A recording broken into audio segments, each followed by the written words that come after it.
ઉચ્ચતર માધ્યમિક શાળા પાદરડી એસએસસી એચએસસી એક્ઝામને હવે માત્ર 50 દિવસ બાકી રહ્યા છે, ત્યારે 20 પેપર અંતર્ગત ત્રીજું આઈડિયલ પ્રેક્ટિસ પેપર આપતા ધોરણ 10 અને 12ના વિદ્યાર્થીઓ, આ લોકોને 2 દિવસ પહેલાં જ પ્રશ્નપત્ર આપી દેવામાં આવે છે અને તૈયારી કર્યા બાદ 2 દિવસ પછી સ્કૂલમાં આ રીતે એમનો ટેસ્ટ લેવામાં આવે છે.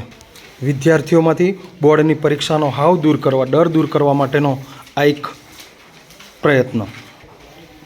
બોર્ડની પેટર્ન પ્રમાણે જ આ વિદ્યાર્થીઓ અહીંયા પેપરો લખે છે, જેથી કરીને એમની પરીક્ષાનો જે ડર છે એ દૂર થાય.